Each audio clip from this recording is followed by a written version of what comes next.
Good evening. I'm Corvallis Advocate Assistant Editor Emily Ratcliffe, and co-moderating with me tonight is publisher Steve Schultz. Welcome to tonight's CitySpeak Forum. CitySpeak Forums are co-presented by the Corvallis Advocate and the City Club of Corvallis. The Advocate offers fresh news daily online, these town hall meetings, and will be emerging from the pandemic with some exciting changes over the next several months. Our co-presenter, the City Club of Corvallis, is a volunteer-run nonprofit organization that seeks to present a diversity of viewpoints and constructive dialogue. Tonight's CitySpeak concludes our town halls for March. Next month, we will examine the local restaurant industry as it emerges from the pandemic, and with the primary election upcoming, we'll host a town hall for county commission candidates and also hear arguments on renewing the local option levy for schools. Tonight, we host a town hall looking at Corvallis' severe childcare shortage.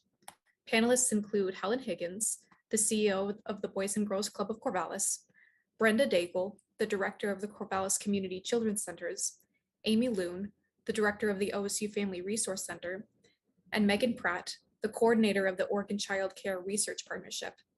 We've also invited City of Corvallis Economic Development Manager, Kate Porsche, to touch on what impact the child care shortage is having on our local economy.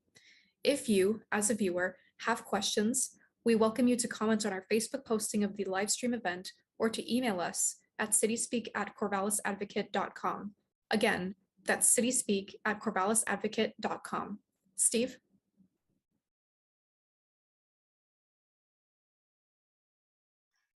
Sorry, I had muted myself there for you viewers. I apologize. Partial funding for these CitySpeak town halls come from Peak Sports and First Alternative Natural Foods Co-op. We appreciate their support, but these CitySpeaks cannot alone be paid for by them. We need help from viewers like you. So if you want to help support these forums, please hit the Corvallis Advocate website. There are subscription levels available at the $5 and $10 monthly level. Donations over and above are certainly welcome. And folks, it is an opportunity to support something that is increasingly rare and unusual of an animal in society, an actual locally run, small independent news organization. And the folks that are supporting us now, all of our subscribers, our business advertisers and other donors, I just want to give a heartfelt thank you to all of you folks. For those of you that aren't yet subscribing or donating, and you want to join the folks that are subscribing and supporting us, really do please consider it. It's really easy to go ahead and get signed up. And thanks for letting me ramble at you about supporting us. Emily. Thanks, Steve.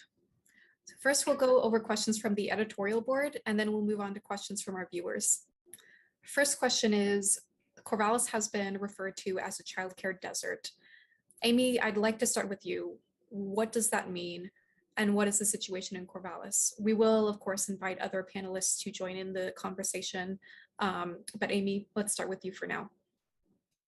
Thank you, Emily, and thank you, Steve, for hosting this important town hall around early care and education and youth care. When we talk about a child care desert, it's referring to the fact that for every 3 children in birth to 5 who are in need of early care and education, there's 1 slot of availability of care. And this was true before the pandemic hit. And in March of 20, our state lost around 75% of its precious early care and education capacity.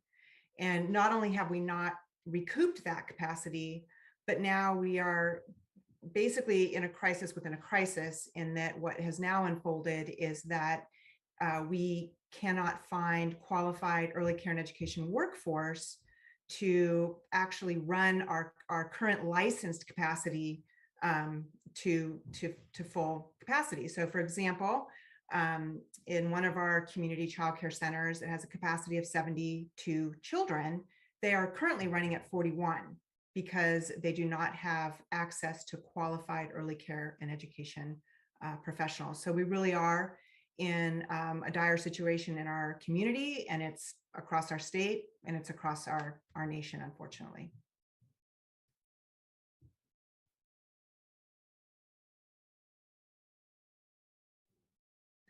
Thank you, Amy. Brenda, do you have any comments on this?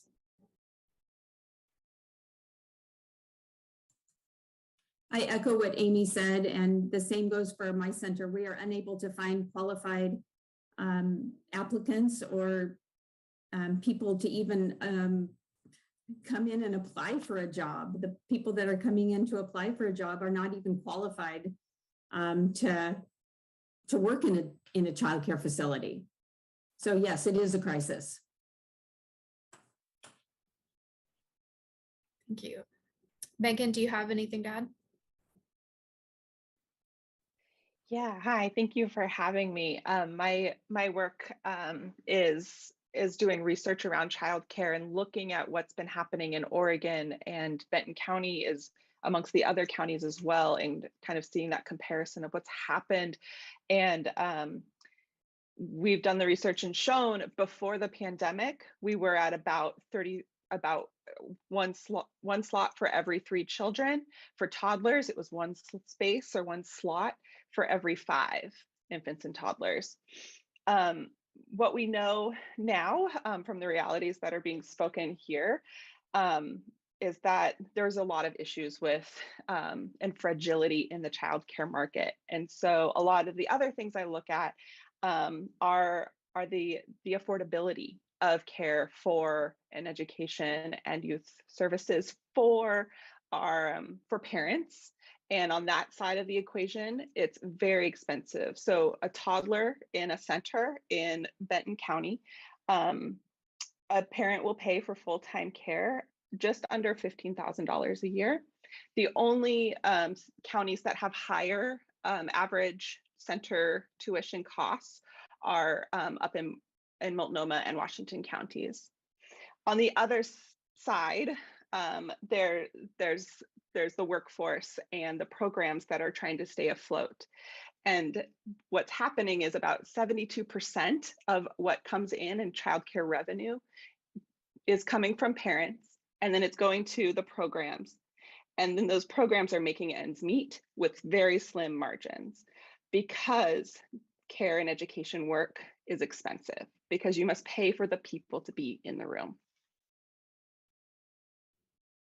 Thank you. And Helen, do you have anything to add to that?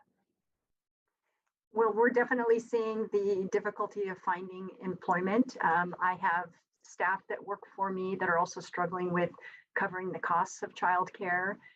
So we have been really talking both locally and at the state level about what are some of the things that we can be doing or addressing as it relates to regulation, making it easier and faster to get licensing through so that it doesn't take weeks, or at times during the pandemic, it took up to a month to try to get some of our staff background checked. So, you know, I completely concur with everything that's being said here. Thank you. Megan, back to you. Could you expand a little more on what this childcare desert looks like statewide? Sure. Like I said, so the research I do, what I can tell you about, and this is part of the delay of, I can tell you where we were at right before the pandemic, and that these issues that we're talking about have gotten worse and more exaggerated, but they're not new. And so before the pandemic, like I explained, we really did not have enough care for our preschool age children across the state as well. And the situation is more extreme for infants and toddlers. School age children is a harder age group for me to speak to, because the work that I do works with the licensed programs. And so I just want to note that that's a fuzzier picture from my perspective. And so, yeah, so it's widespread, more likely to be deserts in our rural areas, but Benton County is unique in that if you look at just what's there, it didn't look quite as bad as other counties for our 3 to 5 year old range. However, you compare that with that expensiveness, that what's available does not necessarily mean it's accessible and usable. And we don't know if there's actually staff able to staff those slots. And we're assuming that the tuition dollars are coming in, which is also become increasingly hard for families to afford. And can you explain to our viewers the nature of the research work that you do? Sure. Yeah. So like I said, I work at Oregon State University. I'm an assistant professor of practice and have, I say I inherited a long line of research around the landscape of childcare. So the partnership's in its 28th year. And we look at like the supply, we look at the workforce and the characteristics of the workforce, and how they're changing, the types of care that are out there in Oregon and how those are changing, as well as issues of affordability and costs of providing care. Thank you, Megan. Thank I you. now want to Kate Porsche. How is all of this impacting businesses in the area? And what does this childcare shortage mean for our local economic emergence from the pandemic? Thanks, Emily. Thanks for having me and Steve for doing this important panel tonight. I think it's a really great discussion for our community. No, it's a really important question that maybe folks aren't thinking about.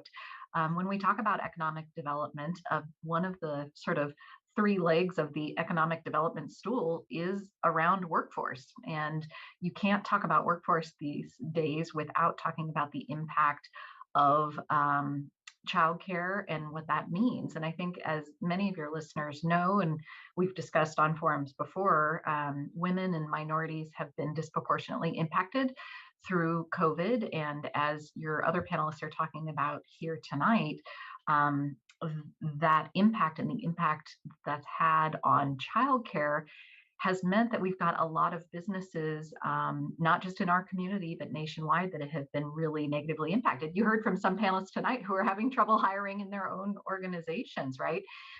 One study showed that more than 2 million women have dropped out of the workforce since COVID. And so when you talk about our local businesses, what does this look like? Yes, to manufacturers, to government, to folks on this call who've been impacted and can't get enough employees, but maybe something that your viewers can relate to more closely. I'll say I go downtown for lunch, right? And there's a couple of my favorite places that are now closed on Monday and Tuesday. And the reason they are closed is because they do not have enough workforce to come in and make my pizza or my cool sandwich that I'd love. So, I mean, I think folks in our community may not realize it, but there's been direct impacts because of a lack of childcare and a lack of ability for folks to get their kids into care facilities, right? I think one of the things that I'd like to mention, if we have some business owners that are tuning in tonight, is that one of the things businesses can really be thinking about is creating flexibility in the workplace. Thinking about working from home, flexible schedules, way to support their families that they've got working for them. And I do want to mention too that, of course, childcare has been a priority for our office and our region. Our group and our local council of governance has put together a work group that Amy herself is involved in.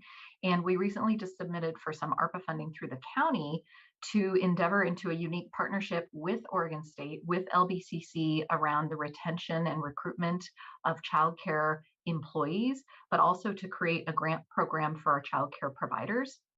I will say, you all are going to talk about it a lot more. That's just a Band-Aid, but we're really trying to figure out, what can we do now?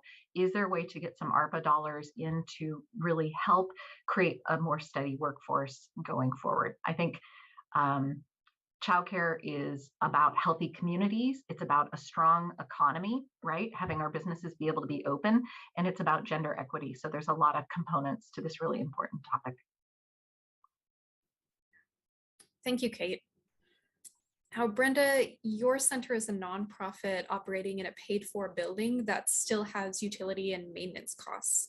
Childcare has become expensive, yet it's also not profitable for people who are working in that field. So for your unsubsidized families, how much does this lot cost for one child? And then what are some other costs that are associated with that? So for an infant or toddler, our cost right now is $1,400 a month. And right now we have, we're licensed for 68 children, but we currently only have 37 enrolled because of what we were talking about earlier, and that is the crisis in the workforce. And it truly is a crisis. So right now, our current budget every month is about $50,000 a month. And 80% of the money that we bring in goes right back out to payroll, taxes, insurance, administrative costs, things like that. 80%. So $40,000 of our $50,000 goes right back into our payroll. And we think it's important to pay our staff a little bit higher than what other centers are paying. And I really want our staff to stay with us. So that's why we're paying them a little bit more, because right now there's a lot of competition out there for the ones that are looking for jobs and wanting to work. So I want to keep the staff that are good teachers with me. And in order to do that, I'm having to pay them a little bit more. Another 10% of our income that comes in, which would be about $5,000, is for our building and occupancy costs, which is utilities, maintenance, our grounds, our janitorial, our non-food type items, paper towels, toilet paper, things like that. That totals $5,000. And then another 10% of the budget, another $5,000 a month, is for office expenses, things that go into the class, and miscellaneous. So our accountant, insurance, software, dues, training for the teachers, any classroom supplies, consumables, food for the kids, and then any other classroom items, books and toys and things like that that the teachers are requesting. So those three areas, payroll, occupancy, and our office and class areas, is what totals our total budget of $50,000 a month. And that's an average right now. Thank you, Brenda. You're welcome. Now, Helen, you work a whole other side of this issue. Could you tell us how the Boys and Girls Club of Corvallis helps families in the community? And also, what was your center's role during the pandemic shutdown, especially for families of healthcare workers and first responders? Yeah, absolutely, Emily. So just to also comment on Brenda's comments, so we do a lot of job skills training and employment for teens, and I'm hearing that Taco Bell is hiring at somewhere between $17 to $20 an hour. And so when you really think about what we're paying and what a fast food place is paying, and how we, what's required to take care of and raise and support and enrich kids, and what it takes to fold a gordito, it's a challenge. So, but as far as the Boys and Girls Club, so we are focused on school age kids. So we serve kids from kindergarten through 12th grade. Just to give you an example, before the pandemic hit, we were serving about 1,000 kids a day across this community. So because we're pretty much the primary provider of out of school services in the community. When the pandemic hit, we went from serving 1,000 kids a day to a maximum capacity of 125. So our first question is, where on earth did all of the kids go? And how are we going to fill that need? So what we did is, today, if you don't recall, today was the day 2 years ago that everything shut down. So March 15th is when everything closed up. In 2 weeks, we pivoted our organization. We opened up as an emergency childcare center, a lot of coordination with the childcare division, with the Corvallis School District. I got to tell you, we didn't know how we were going to fund it or what level of risk that we were taking, but we stepped forward to offer that work, and we were designating our services for emergency and essential workers, because we knew that if doctors and nurses and MAs and gas attendants and grocery people couldn't go to work, they were not going to be able to help take care of the rest of us during the pandemic. So we sort of played in that role up until school reopened this September. running programs for about 10 and a half hours a day for families. And I have to tell you, we have a lot of very appreciative families that come and tell us that there's no way that they would have been able to manage and to do the work that they needed to do if we weren't open. So fast forward to where we are today, we're still challenged with getting staffing. We've had to cap some of our sites. In the 16 years I've been here, we've never had to cap a site, but it again comes down to employees and being able to, have the right number of people to create safe environments. So those are some of the things that we've been facing. Thank you, Helen.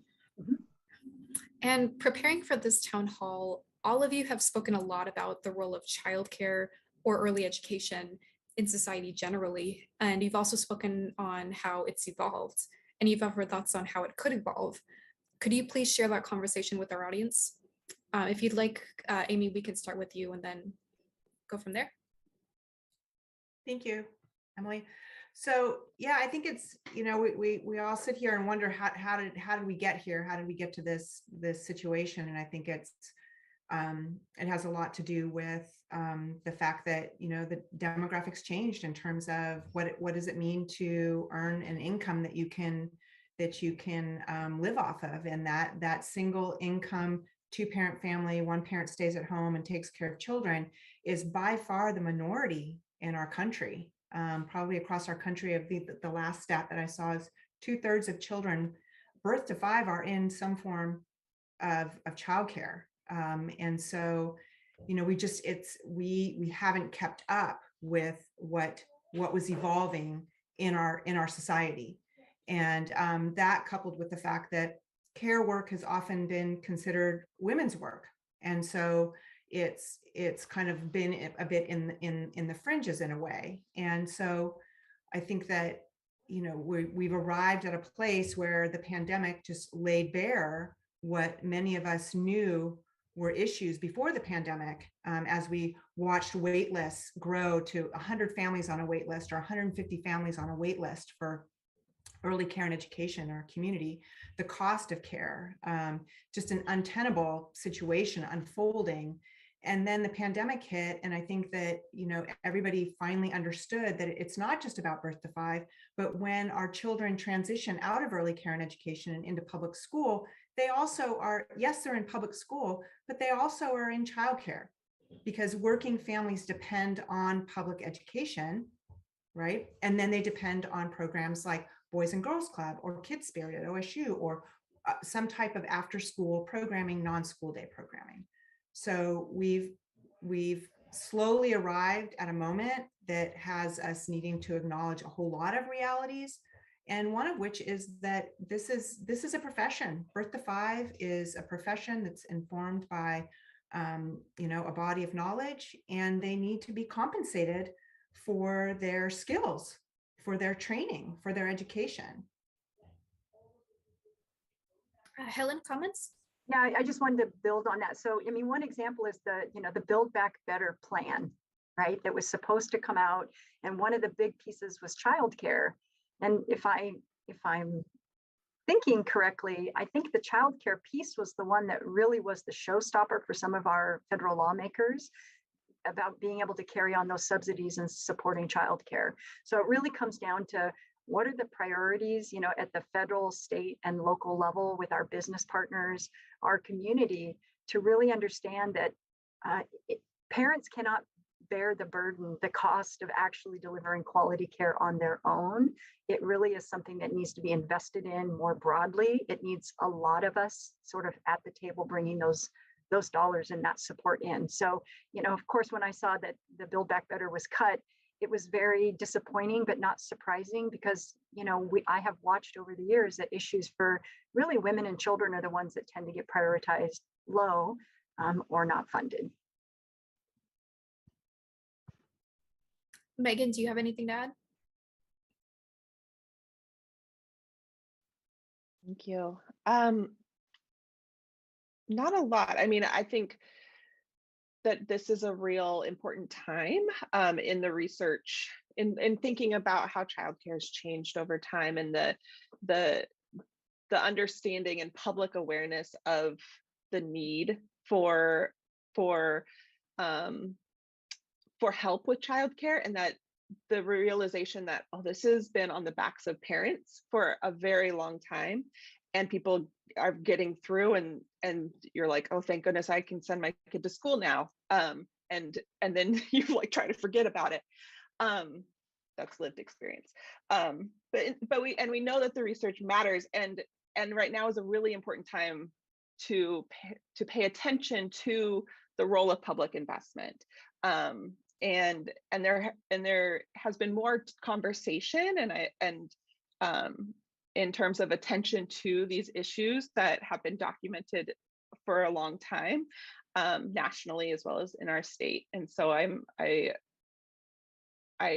trying to hold on to that hope of now is a critical period. And what really has been clear as I've done research and shared it out and heard back from communities is that those local community solutions are often where the magic happens and where solutions start to happen. It's where the businesses are stepping up, and when the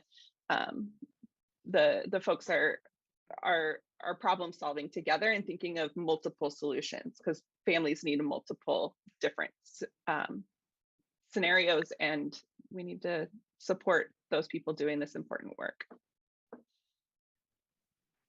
I'd like to actually, Amy has had a lot of conversations with us about, the investments, and maybe Amy, you could share the concept of, there's public education, and that's all taxpayer funded from 5 and above, and it's sort of this arbitrary number. Why are we not looking at the 0 to 5? So Amy, maybe if you could share your perspective on that. Thanks, Helen. I think that that's really the way that we need to be thinking. We need to be thinking big. And, to go back to what Megan was saying about, this is an unprecedented time that we're in. And I think that, we have school districts, and I don't think it's radical to be thinking about early care and education districts in our communities. I think that when you have this many children, this is our reality. It's not going to change.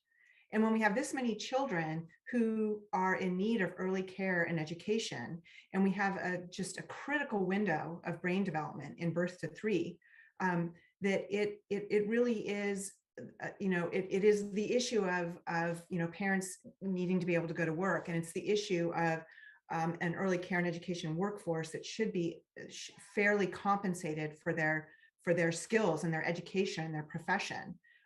But more than anything, it's children. It's children who have a right to quality early care and education that's giving them a start in life. And I think that we should all be invested in that across our state and across our country, because it has long-term impacts.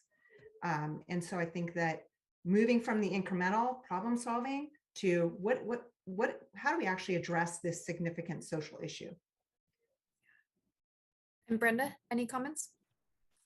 Well, something that we haven't talked about is what the true cost of care really is.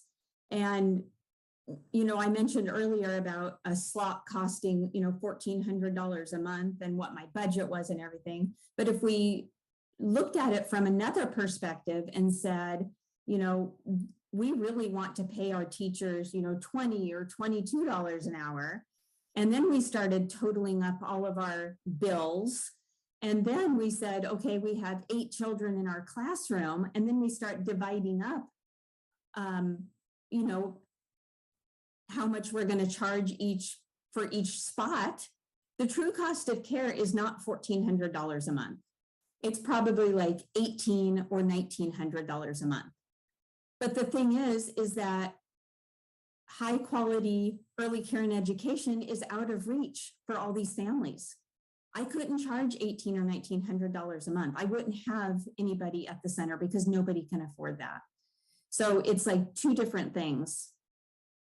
I have to charge $1,400 because that's where people can afford. And I have to pay my employees less because that's the money that I have. But the actual true real cost of care is a lot more than what really is coming in. That's why this is a community issue.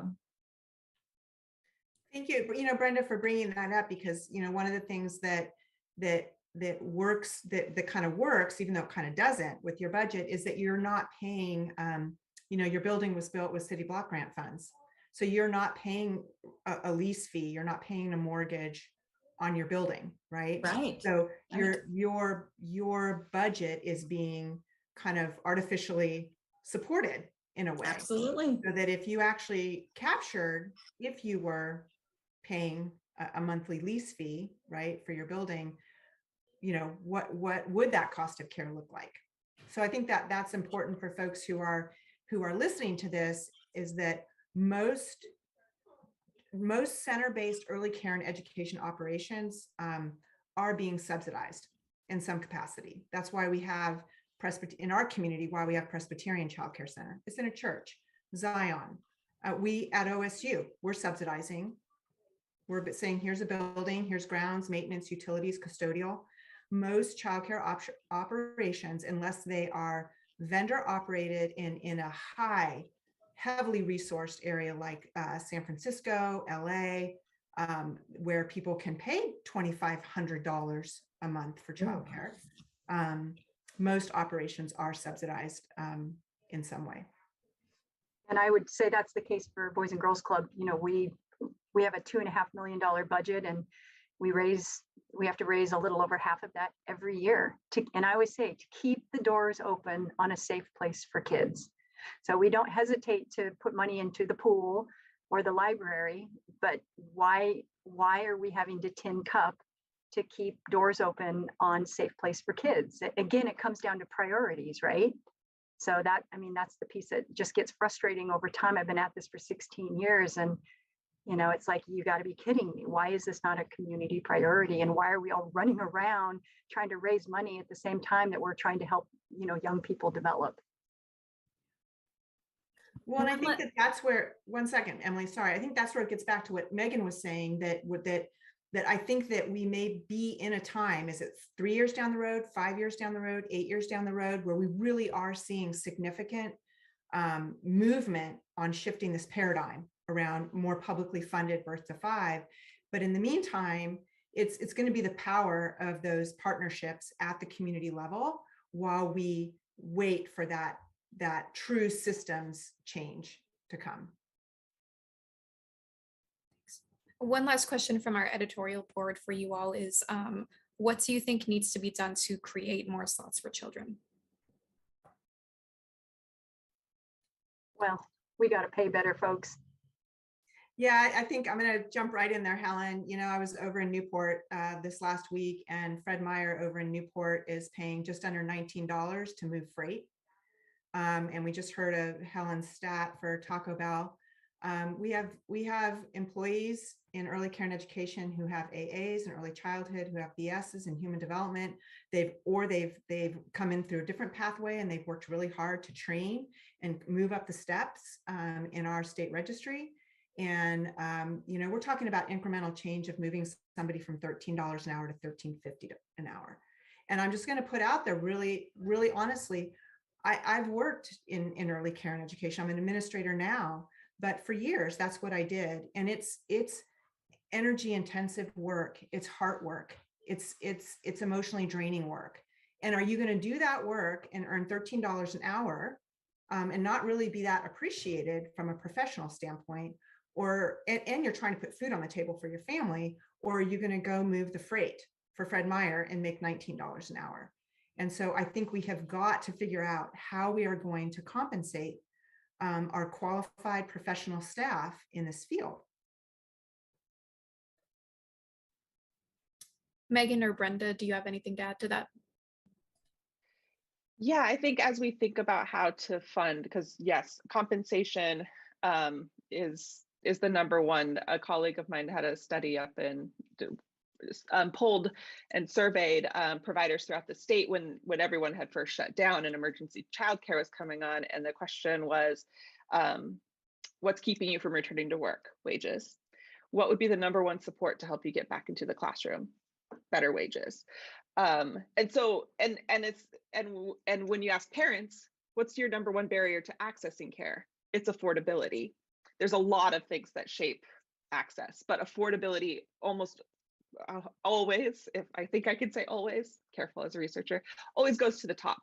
And so is thinking about how, if parents can't afford it and the market isn't working, depending on how you look at it, it is this shift to how do we think, and I know there's research looking at this, and the federal government with the subsidies that they do provide to states are saying, hey, states, you need to look at the cost of care alongside the prices, because we know it's not cutting it. But with that also needs to come additional solutions at different levels. So I would like to just add, and Brenda can speak to this better than I, but on regulations and just what it takes to set up and maintain a child care center. We got a taste of it during emergency childcare, and just and we're all for safe environments, absolutely. And the level of complexity and the regulations that are in place to deliver these services, again, for very low wages and low margins, it piles on. So I've heard several folks just say, I don't want to do this anymore. It's getting more and more and more complex, the number of regulations that get piled on there, which of course just increase our costs. So Brenda, maybe you could speak to, because you live it. I do. I live it every day. It is very complex. And sometimes it just feels like I want to throw the towel in because there's so many rules and there's so many regulations. And I just think, wow, another one. And I know that a lot of centers and home providers have shut down because it's just too much for them, or, there's just one more guideline or rule or regulation that just is the straw that broke the camel's back and they just can't do it anymore. But one thing that I think that I would like to see change is, when we're talking about wages, is, kindergarten teachers are part of the public school system, right? And they have a bachelor's in education, and they're getting paid like a public school teacher would. Why can't we pay our preschool teachers like we pay kindergarten teachers? Right? They're doing the same work. I mean, even more. They're changing, poopy diapers and dealing with temper tantrums and dealing with all that other stuff. So I don't know. I just think that there's kind of a disconnect there between kindergarten and preschool, and I don't quite understand it.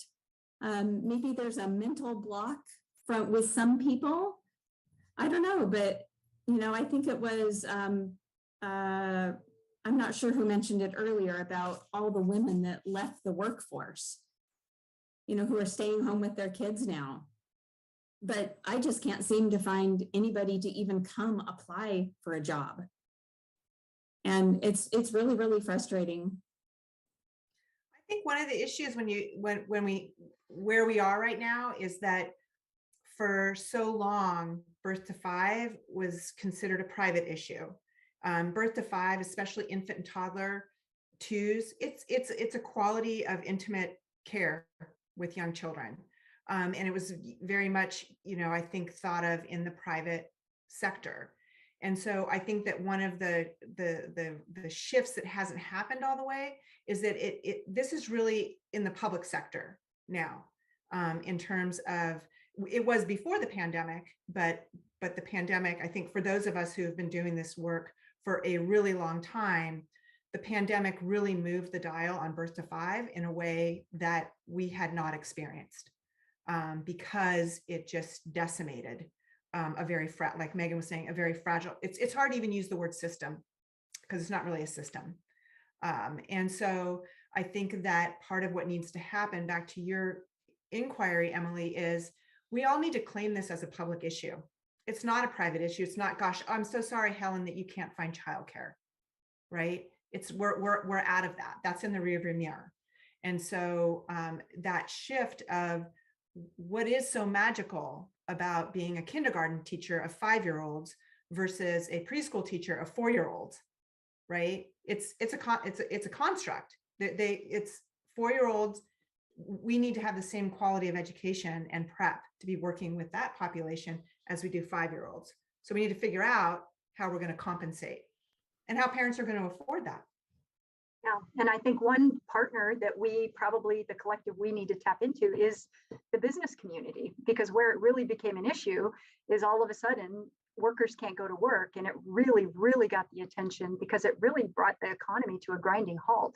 So not only was it COVID, but now you can't get any workers. So, you know, if we're looking at where might the solutions be, it's like, how do we deploy, you know, our corporate and business partners to look at this as a core investment and look to them as kind of strategic partners, because we are here, right, to help them be successful in their ability to, you know, make their products, deliver their service. So, you know, I think, you know, not only government, but where, you know, where can we get business tapped into this? Because businesses tend to move a lot faster than, you know, government regulations and funding.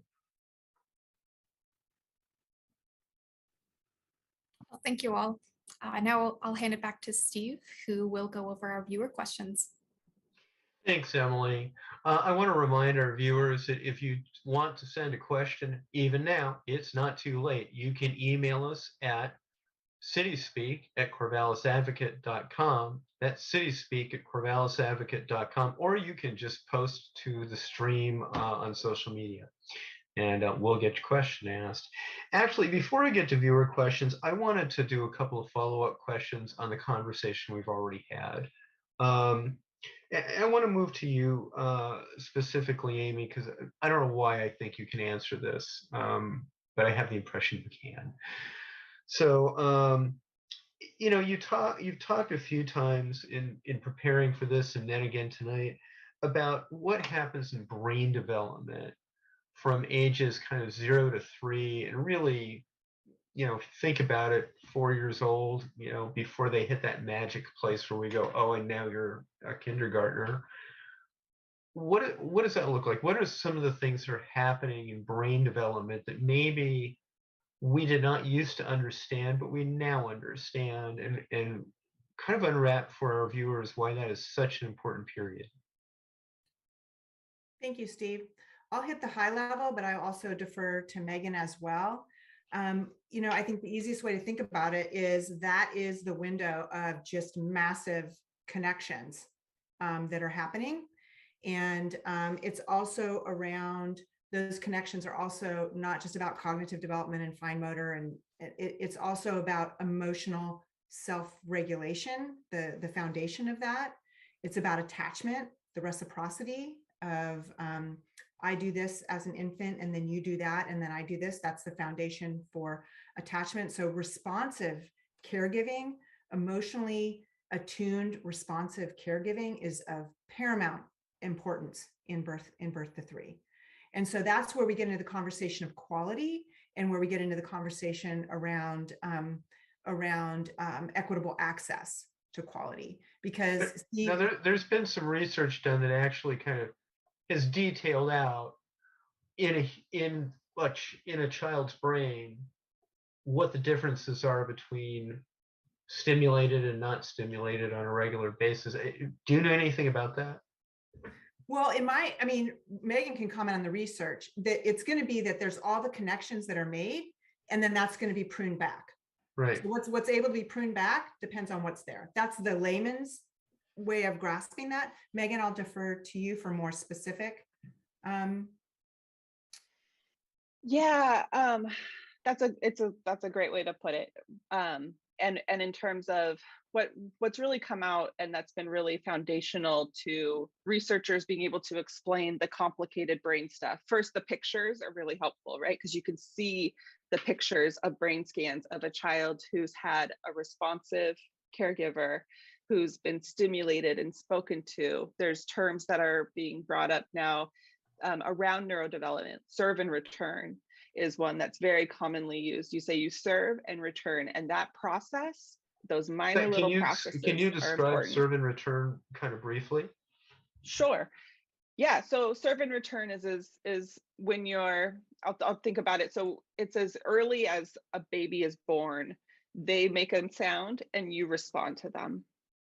And it's as simple as they make a sound, and research has found that there's that you speak to them, they make a sound back, and they know they're in tune, they know what's going on.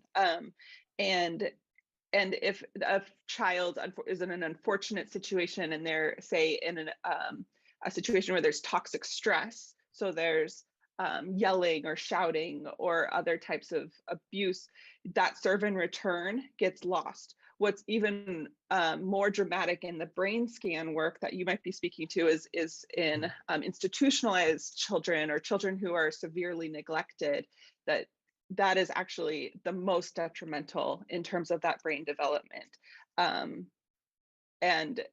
And yeah, so it's about that, and it's about it being stimulating and related to what the child is doing. And so it's really an in tune. It's why this work is part of why this work is so intense and so essential to have skilled people, because it is small moments where you say, oh, he's licking his lips, let's get the bottle going, right?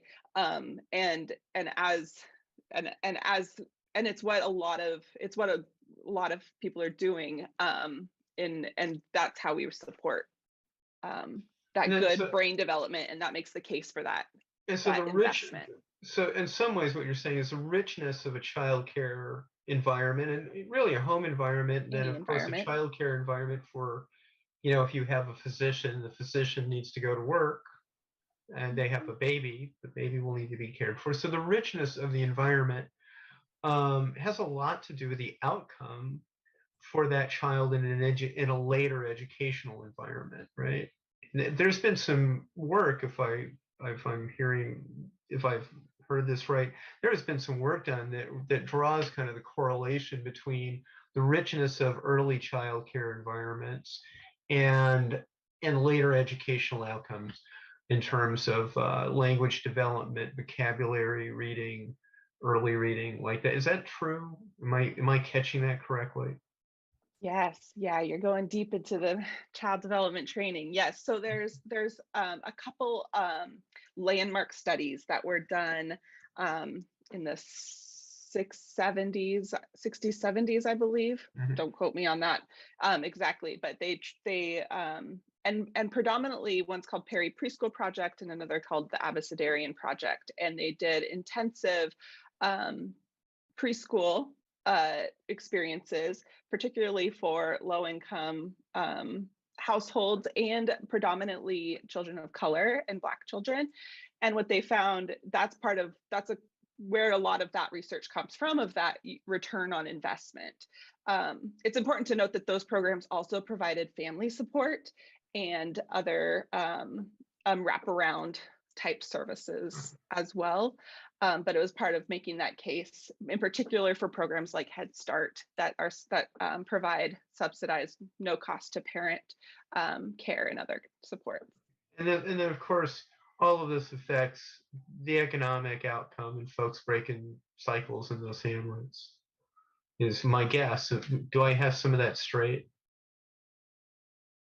Okay, so do I have some of that right? Okay, great. Yeah, so the Neuron to Neighborhoods is what kind of a foundational text that's used to kind of explain that. So Neurons to Neighborhoods, and who's the author? Do you happen to recall? There's a number of them. It's Sean Koff and a few others. Center for the Developing Child is where I go for that, like for the basics, for like making that case of the importance of healthy relationships with kids, regardless of who the adult is. And then, Helen, I wanted to touch on something else that had come up. The regulations and complying with the regulations, obviously, a number of them are obviously important and you want them there. But there's been some comment about some of it may be counterproductive. Do you have some examples of regulation that may be counterproductive? Well, I think what we ran into during emergency childcare is the childcare division got involved, but they don't understand how to work with school age youth. So they had criteria that they were applying, which makes a lot of sense for, toddlers and infants. So for example, we have, we've been in our club, we have those big garbage cans. Well, those aren't allowed. They have to be covered because it's a safety issue. So we were just getting hit with things that we've never had to really think about because we're dealing with school age kids that probably aren't going to climb into a garbage can and, and get stuck. So those were some of the things that we had faced. We ran into just how long it took to do background checks. And because you've got to get through the fingerprinting system and the background check. So we were running into, our work with the childcare division that wasn't moving at the pace that we needed to move. So we weren't able to actually get people to come to work, even though we had them, because they hadn't cleared the process in the system. So we actually ended up getting them to create a waiver that said they can come to work for you on a temporary, basis until their background's clear.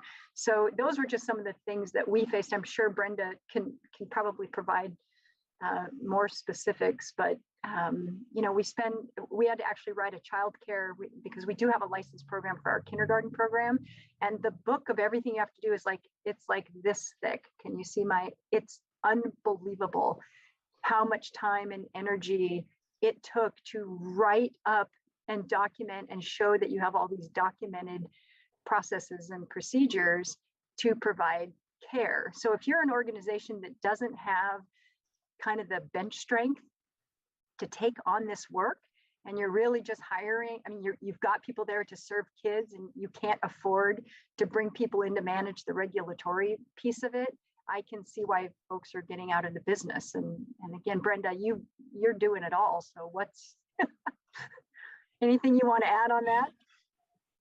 It gets to Please be a go lot. ahead, Brenda. Yeah. Yeah, and you're right, Helen. The book is quite thick. But you know what? We manage. Yeah, last time licensing was with me, I got written up for a couple little things that I had no idea were even part of licensing. It was, to me, silly stuff, but it's licensing, so you just have to go with it, right? Yeah, just like your garbage can with lids, I can't have those because I can't have 2-year-olds falling into garbage cans, but I don't think your 10-year-olds are going to do that. So yeah, we just go with it. Well, if they do it, it's not because it was an accident. Yeah, right. Right. We're talking about behavior issues, not safety issues. Yeah. Did anybody else have anything to add on brain development or regulations before we move to viewer questions? Well, I just feel the need to share that those regulations and guidelines are really important. There's a lot of really high quality care out there, and there's a lot of really suboptimal care out there, like things that we just really, quite frankly, don't even want to talk about. And yet we do have some viewer questions about that.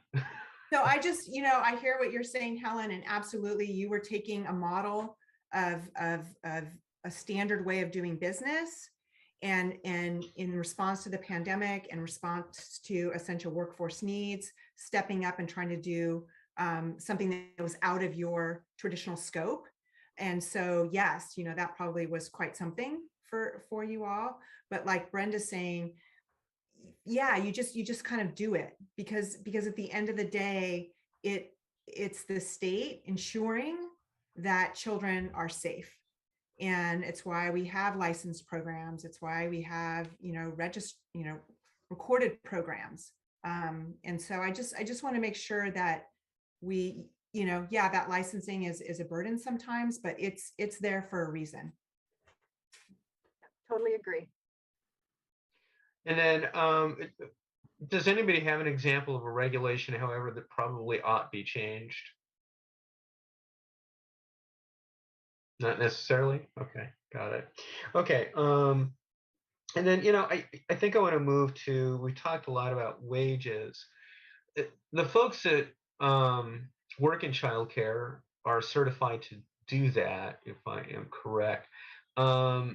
Could one of you address kind of the certification required? Perhaps Brenda, it'd be best if you started.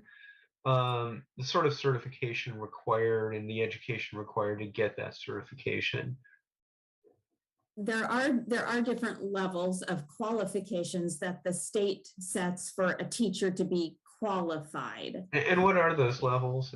So someone can be an aide, like a high school student could be an aide 1, or you could be an aide 2 with a little, some hours under your belt. But to be teacher qualified. Yeah, when you say hours, you mean hours, supervised hours?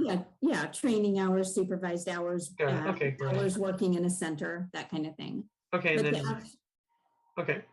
So to actually be teacher qualified, you either have to have a year's worth of experience working full-time in a licensed facility, or you have to have 30 credit hours in a college that's qualified for the HDFS program or educational credits, things that pertain to early care and education, or a combination of those two. So 15 credits and 6 months of experience to be teacher qualified.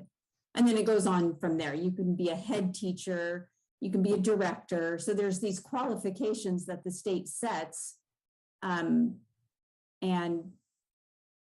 for teachers. Sure. Now, let's say I want to move on to be a teacher. What's the official designation for that? What do you call those folks? To be a teacher, we call them teachers.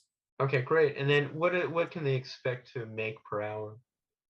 My teachers right now are making $16 to $18 an hour. Okay. And how many teachers are you required to have in a room of 0 to 2-year-old? The ratio is 1 teacher to 4 children. Okay. 1 teacher to 4 children. Are you required to have an aide? I'm not required to, no. Okay. But I do need to have someone to be able to give the teachers breaks. Right.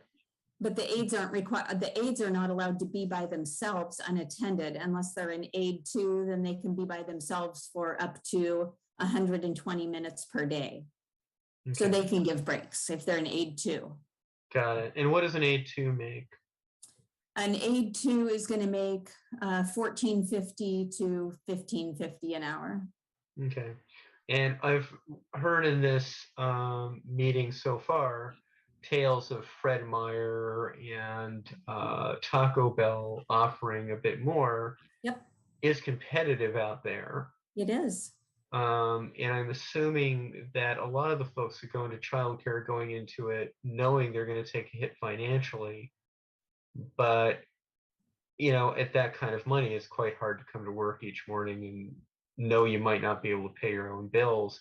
Have you had people leave the field that just love the field, but they just have to pay the bills? Is that something you run into quite a bit? Not quite a bit, no. Okay. But it's happening. Yeah. Right now, the staff that I have are very devoted and dedicated people. They love coming to work. They love the children. They really enjoy their work. And the college students, they have roommates so they can afford, less hours and less money. Some of my younger staff still live at home. Some of them have a spouse that works so they can afford to maybe make a little less money. I have one gal that brings her own child, so she only has to pay, 50% of her childcare bill. So really just kind of a wide range of employees. But and then, Amy, moving over to you, what are you seeing in terms of the wage being a blockage for people coming into the field? You mean in terms of somebody who's maybe graduating from LBCC with an AA in early childhood, or graduating from OSU with a... I mean, are they as likely to do that knowing what the pay is? And really what happens, are they in it for a few years and then kind of as they grow a little bit, they decide they need to be able to make more money? I mean, is retention an issue, I guess is what I'm really asking. Well, retention's an issue, but even entering the field is an issue. I mean, there's many, it'll be interesting what Kate Porsche was referring to. This pilot project proposal is around providing basically we're calling it a housing stipend. And it'll be interesting to see if this gets funded, but basically looking at a student graduating from OSU with an HDFS degree or graduating from LBCC with an AA in early childhood and applying to Lancaster, where Brenda is the director, or applying to Presbyterian, one of our Benton County, centers, getting being hired and then going and applying for this living stipend. It's basically I call it a basic needs stipend. We didn't call it that in the proposal, but that's what it is. It's basically like, okay, we can't, Brenda's doing a pretty good job at $16 to $18 an hour. I mean, that's pretty, amazing at this point. But like still, if you're looking at many other centers in our community making $14 an hour, how are you going to pay? How are you going to afford to stay in this community when you have graduated from college? I mean, what Brenda just described is most people who work in this field. I can see Megan shaking her head, including me, including, Brenda, you had some subsidy. Were you living at home during college? Were you married and that person was out working and allowed you to earn $8.50 an hour in the field? Most of us had some sort of subsidy going on. Were you, living and working somewhere where your housing was paid for? Because it's pretty impossible to live off of that hourly wage. So it'll be interesting to see if that pilot project proposal is funded and then what that looks like. But I don't know how. I mean, I've crossed paths with numerous students, and it's like, why would you graduate from college and go into a field that's going to pay $13.50 or $14 an hour? Maybe you would do that a year to get some experience and then apply to grad school, or you would do that and then, I mean, basically what happens, Steve, is I think a fair amount of HDFS students or OSU students who would be interested in birth to 5 pursue an elementary education degree, and they're kindergarten teachers, they're first grade teachers. So they're doing their heart's work. They're the work that they really wanted to do, but they're doing it in a way that supports themselves and is their career. This viewer has a completely different line of question, which is simply, what is the role of parental leave in all of this? I mean, is it that there's not enough parental leave? There needs to be more parental leave? What role does parental leave have in creating the shortage? Anybody who wants to answer that? You know what? I'm going to start with Megan on this I was one. going to say, Megan, do you want to jump in? I don't know why my gut says Megan. Yeah, I mean, the research around childcare and those of us looking at states and nationally what's going on and the need for that infant toddler care, this is not a one solution, one size fits all. It's not like, oh, let's just make a bunch more elementary schools and have babies go there, right? Like it's a much more complicated scenario. And so some of the things people are looking at, especially because family leave is looking at expanding, there's policy and around that in Oregon, is and I have a fellow researcher, faculty person here at OSU who is looking at family leave, and there's questions around what's that intersection with childcare, and yeah, it's a very important question, and at the end of the day, families with young children need support, and it can look a lot of different ways. And for women to be able to get in the workshortage. I have a viewer that leave's wants to very know. important. So you say it can look a lot of different ways. This viewer wants to know if, when you say there's a shortage of slots, that if that is specific to outside the home centers, or when you say there is a shortage, this also includes at-home centers. Is that true, everyone? And everybody's nodding their head. We have a lot of listeners. Yeah, so I think that we probably should have qualified that from the beginning, that when we're talking about early care and education, we're talking about both center-based care, like Brenda is the director of Lancaster Child Care Center, but we're also talking about family provider care as well. And that when we talk about investing in the system, we're talking about investments that cross those two environments. Okay, and then next question is, who monitors the at-home daycares? Yeah, I'll start with that one. This is a two-part question. Let's start with just what is the agency that does the monitoring? I can speak to family. There's two types of family child care that's considered licensed care. There's registered family, which is typically one person and predominantly women. So it's I consider it like a one-woman show of providing care out of her home, licensed just like a center in terms of visits, background checks, training requirements. And then there's also licensed home-based care that's large home-based care, and those are certified family centers or homes, and those typically tend to have a larger capacity, and the owner is often serves in a director teacher type role where they have staff. And so I think an important piece of this, and when I'm talking about the research that's done here at Oregon State, it includes both of those types of homes as well as centers. And then we have to always keep in mind that the vast majority of care, especially for our infants and toddlers, is happening from family, friends, and neighbors, and grandma. Grandma fills a lot of that need.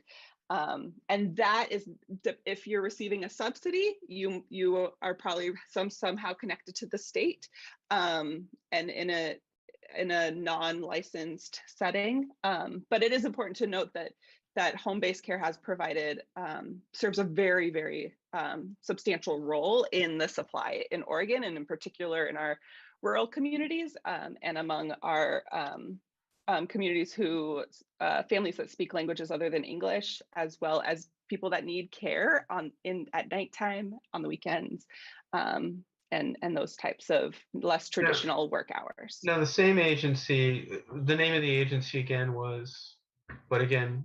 Well, it's the Office of Child Care that's run out of the Early Learning Division. Okay, and then are they also the folks that monitor and certify larger centers outside the home? Okay, got it. And I think, Steve, just real quick, I think it's important for folks in this town hall to understand that our state has a quality rating improvement system that crosses those two environments. And I think that was a pretty progressive move at the state level, because there can be a perception that family providers are of a lower quality than center-based care. And center-based care is not a guarantee of quality. And I think that it's important for folks to understand that. So are you saying that essentially that the centers and the at-homes are evaluated on the same metrics? Okay, that's good. You can have it's called a Spark rating. So you can have a 5-star, which is the highest rating. You can have a 5-star rated early care and education center, and you can have a 5-star rated family provider operation. Okay, that is quite useful information, I think, for our viewers. Thanks for chiming in with that. Okay, and then I guess this is somewhat related. Yeah, I'm going to get to that in a different context. If you're looking for an at-home childcare specifically, and I think nobody's asked us about centers, but I'll go ahead and expand the question. Whether you're looking at a center or you're looking at an at-home, what are some of the things that will tell you that it's a safe environment, it's a healthful environment, it's going to be a good fit for your child? So who'd like to field that one? Okay, Brenda, please. So one of the most important things that parents should look for is the access to the program. It's really a red flag if a home provider says you can only come between 9 and 10 and 3 and 4. That should be a red flag to people. Or if a center director says, you can't come during these times, you should have an open door policy for families to come. Now, during COVID times, we do have some restrictions as to, parents being allowed in the building with children in there, for tours and things like that. So we have to work around that. But access to the program is super important. Another thing parents should ask about is about education and training of the staff that are there. Who's going to be taking care of my child, right? Also ask about ratios. Make sure that the person that you're talking to knows what's going on there. Ask about a schedule.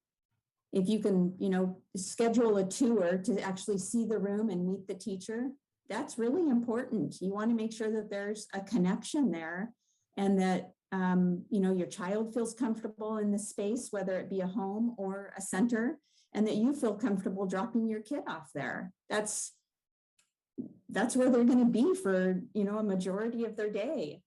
And also look for, cleanliness and sanitation and all that great stuff. Check out the playground, make sure it looks safe and kind of in the 21st century, not anything, super old or anything like that.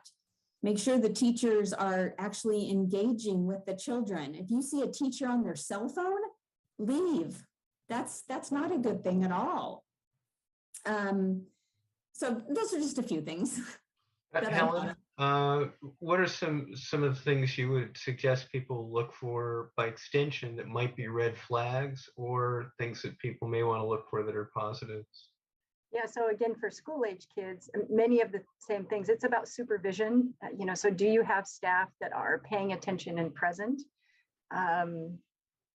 Sort of just how does the environment feel? Does it feel like, again, is it clean? Is it safe? Are there enriching activities that are going on? Does it feel like, even again with school age kids, they're busy and they're active, but are they busy and active doing activities, right? Instead of just running around and not being engaged. So, those are the things that a lot of our parents are looking for. Also, separation of grades. Are you creating environments where you make sure that you're not mixing, for example, first graders with fifth graders, because that's not necessarily safe unless it's like a mentoring program and it's intentional. So, I think really there's no substitute for walking around and observing and listening and smelling and, seeing what that environment looks and feels like, and listening to your kids and how they feel at the end of the day, when they are going to the program, if they come out of there feeling excited and that they've had a good time, or if, they're telling you they don't want to go back. All valuable information for that viewer. Thank you so much. And then another viewer wants to know, what is required to start an at-home childcare? What do you have to have in place? What are the costs associated? How long does it take from calling the state agency, the Office of Childcare, to getting somebody out and approving you? What's involved? Does anybody have any sense of that? I'll start with Amy. I'm actually going to defer to Megan on this one, because really my area is really center-based care. I do know that on the Early Learning Division website, they have a very clear roadmap for a provider, whether center-based or family provider. Do you happen to know the site? It's just the Early Learning Division. Okay, great. And then Megan? But Megan, I'm pretty sure Megan could comment more specifically on that. Great. Thanks so much. Megan? Yeah, my main comment is you would want to, and you all can probably tell me what it's called. Every region of the state has what's called a Childcare Resource and Referral Agency, CCR&R, and they are there to answer exactly that question and say, this is what you need to do. This is how to do it. Oh, and did you know there's this program that can help pay for your CPR training? And so that's how I would say that's my answer, is go to them if they're I know it's at LBCC, and I'm not sure what, each has a different name. But there's a lot of work to helping, particularly people that want to provide care in home-based settings, because of the unique capacity of those types of settings to help them get into the system. So that's where I would start. Okay, and this viewer had a few questions. Well, masks have become optional. What are daycares really planning on doing? Does anybody have a sense of what individual daycares or rather childcares, early education environments are doing? Brenda, what's going on at your center? So we have chosen to continue using masks until such a time that children 5 and under are eligible for vaccinations. We feel that that's the safest and best thing to do for the children in our care. And that's Megan, pretty does that seem standard. to you Steve. what's going? Oh, you were, excuse me, sorry about that, Amy. Sorry, I was going to say, I think that's pretty standard that those who are working in birth to 5, but in particular birth through age 4, the population that has not had the opportunity to be vaccinated, is that we're sticking with kind of business as usual and waiting for that vaccine to come out, and then waiting for a period of time, 60 days, 90 days, for families to choose whether or not they're going to choose that for their children, and then look at taking, removing the masks. Helen, what's the Yeah. policy at Boys and Girls Club of Corvallis? We take the lead from the school district. So what we're doing is for kids, the masks are optional, but for my floor staff, they're keeping their masks on. And the main reason for that is, I think somebody said a statistic, it's like less than 30% of kids 10 and under are vaccinated. So what we're really concerned about is we can't afford to lose any staffing and have them out sick. So the best thing that we can do is to protect our staff, because by the time they get to us, they've been in school for 6-7 hours and on buses and all that mixing. So, and then we have a policy, where it is a choice. So if a child chooses to wear a mask or chooses not to wear a mask, there's no bullying. So, we're making sure that nobody's judged on their need or desire to keep a mask on. And then I guess, Megan, do you have anything to add? No, except for as a mom, my son's program that will go through the end of the school year, they're going to keep masks on for the same rationale of not being vaccinated. And I think too, around keeping their staff safe, healthy as well. Okay, and then while masks are on some level optional, this may go to Helen to some extent. Is there a metric in place at your center in terms of, you see a surge in cases at some point, maybe in the fall, I'm just guessing, I don't really know, where you would there's already a figure set, and once community spread gets past a certain figure, mask would be required of children. Is that the case? Yeah, we very much, again, we're following the lead of Oregon Health Authority, which the school district follows. And then also we follow under the Childcare division, because we continue to follow their requirements. So I'm sure if we start to see infections going back up, that the collective we will change our mind on what we need to do. Okay, got it. And then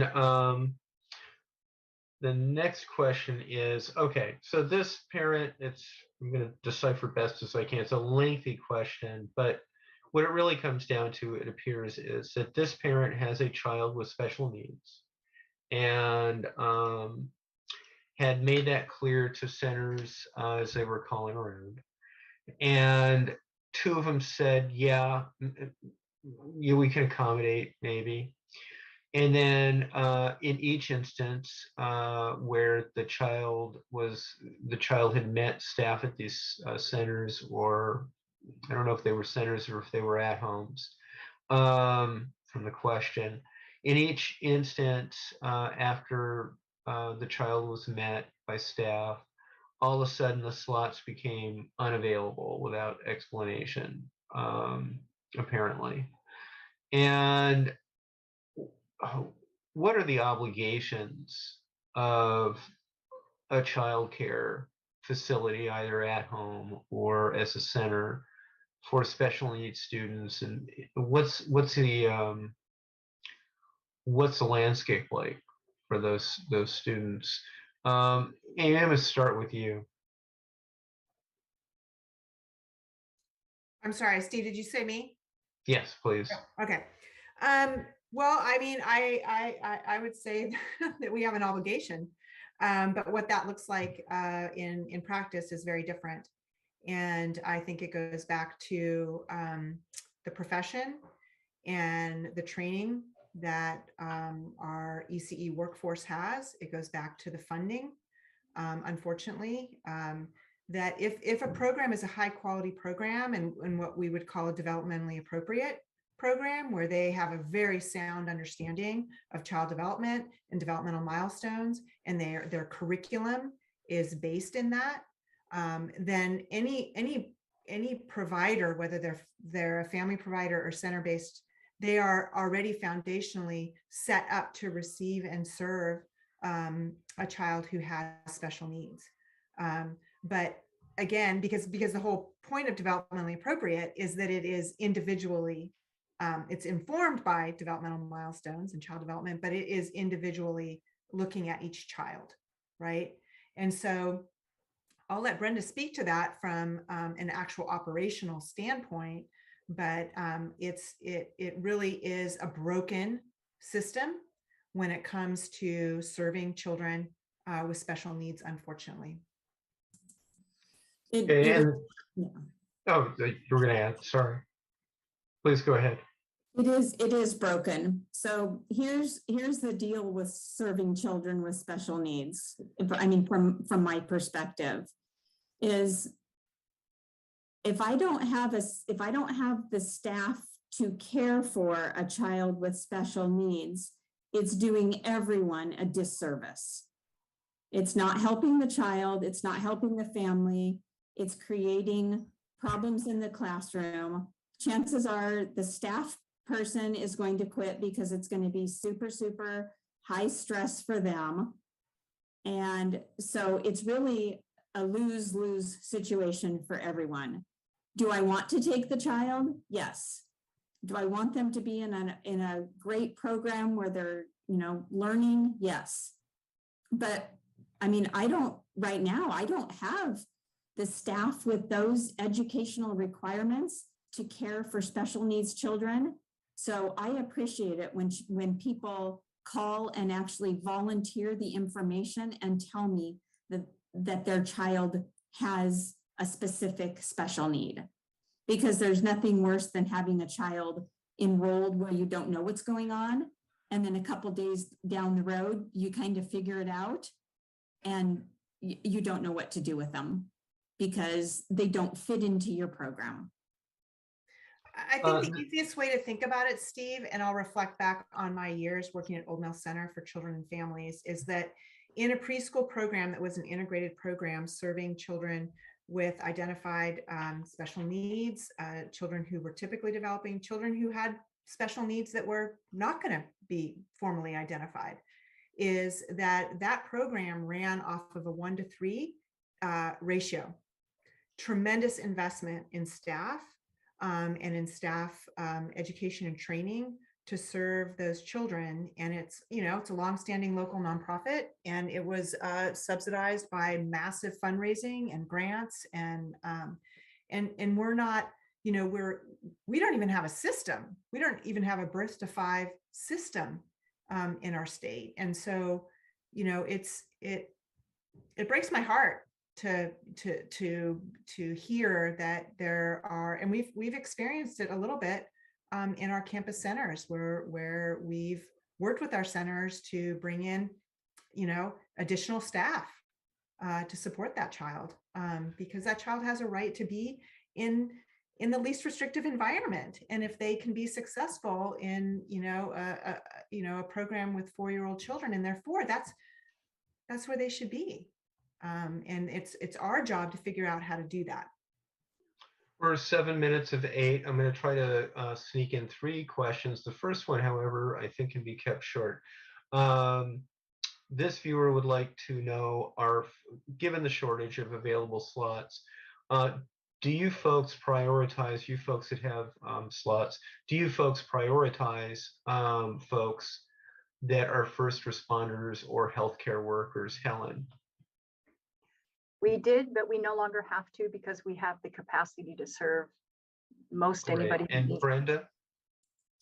I don't have any slots available. Okay. And very quickly, Megan or Amy or both, are you aware if that goes on in the industry or not at this point? I'm not sure if it goes on at this point, Steve. It definitely did. Okay, great. Okay, and then this viewer wants to know this. Let me get to this other question because it's multiple streams of stuff. That will be the last one. Okay. So this, and Helen, I think you may want to address this specifically, given that you're running for county commissioner, and you're also the director at the Boys and Girls Club. Given what needs to be done in terms of space and salaries and staff, this viewer believes that the city and the county should be doing things to remove barriers to opening new childcare spaces. Are there barriers as you see it, and what would you do to address that? I think that would take us right back to the beginning of the conversation. So you could have a beautiful space, but if we can't find the staffing to work the space, it really doesn't matter.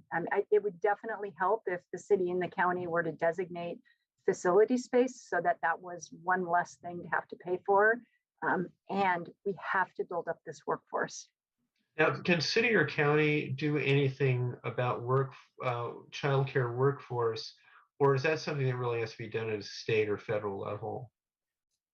Well, I think some of it starts with pay. I mean, we've got this fantastic university right in our backyard that has a super program in HDFS and child development. So I think there's some really smart strategic plays that we could play if we could address the problem of you can't come out with a 4-year degree or a 2-year AA and make poverty wages.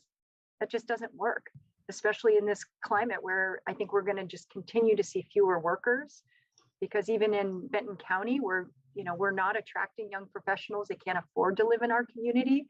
And so it just exacerbates the problem. So if it were easy to solve, it would have been solved. So again, circling all the way back, it's about, getting the people paying living wages, looking at making it comparable to what a public teacher is making and how that funding stream is coming through, because we shouldn't rely on generous donors in our community to help subsidize the cost of childcare for under 5 and older, in my opinion.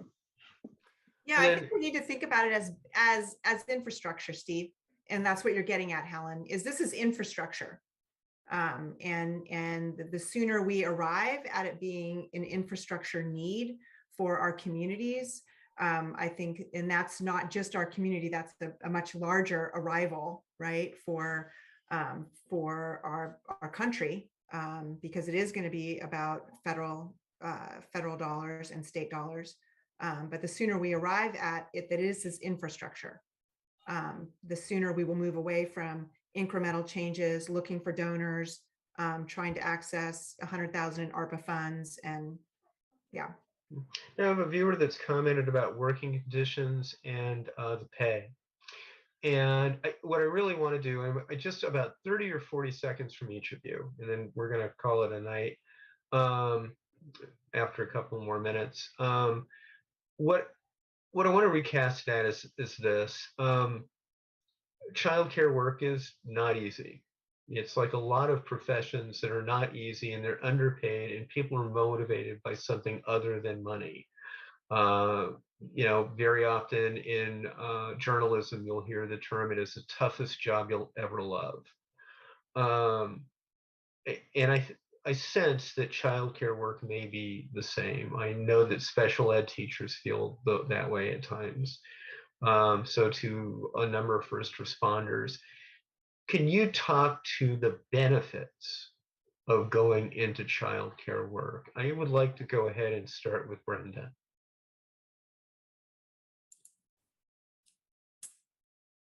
I hear it over and over again from my teachers, how much they just love children. And that's what makes them come to work every day. And for me too, I mean, you come to work and these children, they're just so honest. And there's nothing that satisfies my soul more than to have a 4-year-old tell me almost every morning that she loves me. Come on. She sees me at work but I do something for her. I don't know much about her home life, but she loves me. and it just does something for you. And my teachers feel the same way. You just fall in love with these little people and you just want to make their lives better. Excellent. And I would like to go ahead and move over to Megan real briefly, just 30, 60 seconds on why this is a great field for people to go into. Yeah, I mean, I agree. It's the children and it's also the families. We've done interviews with childcare providers that home-based and center around why do you keep doing this, and why do you keep participating with the child care subsidy program, which includes a whole another set of challenges. And it does go down to that value and importance of playing a really central role in people's lives. And knowing that often if you ask, I have a colleague that recently asked childcare providers, what do you consider yourself? And they're educators, they're caregivers, they're social workers at times, and so they've taken on a lot in this pandemic in particular. And they're dedicated. Our research shows, especially our home-based providers, they stay in the field over 5 years on average. And that's most. And so there's a real commitment, and it's important, valuable work. And I think there's this hope that the compensation can start to help validate, and it's beyond, and also be validated by society at large. The money is one way of communicating that, but the little moments too, as a former childcare provider, the card, the like $5 gift card to coffee, those little things really do matter. Thanks so much, Megan. I'm going to move over to Amy and then over to Helen after Amy. Amy. They have a magical way of looking at the world. And for me, I would have loved to have continued to be a preschool teacher. We were just talking about this as a staff the other day. I absolutely loved being a preschool teacher, and that could have been my career. But I couldn't live off of $8.50 an hour, which is what I was making at Old Mill in the early 90s.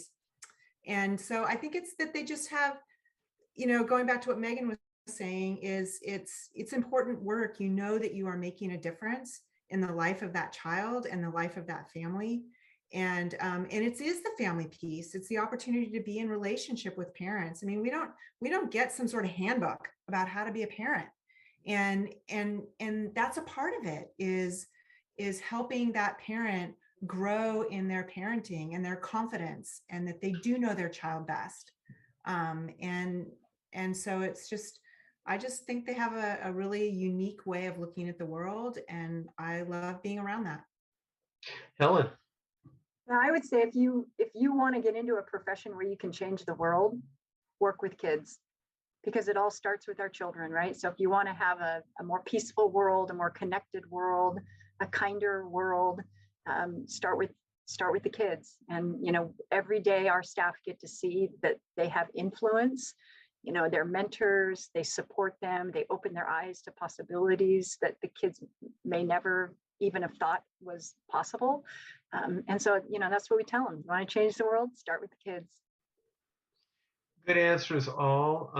I would like you folks to all stay a little bit after the all clear so we can speak for just a quick moment. With that, I want to remind our viewers that next month we'll be hosting a debate among county commission candidates for the Democratic nomination. It's the only contested of the two parties. We'll be hearing arguments on the upcoming school levy proposal. And we'll also be doing something next month on restaurants emerging from the pandemic as well. I believe that's on the 12th. Until then, thank you for viewing. I appreciate the panelists spending the time that they have with us. Thank you so much. Emily. Thank you, Steve. Also, a big thanks to our Corvallis Advocate staff and all of the work they do behind the scenes that make these CitySpeak town halls possible. Please check our website for updates on upcoming City Speaks. You can also check out archives of past City Speaks. And again, thanks to Peak Sports and First Alternative Natural Foods Co-op for helping to make this series possible.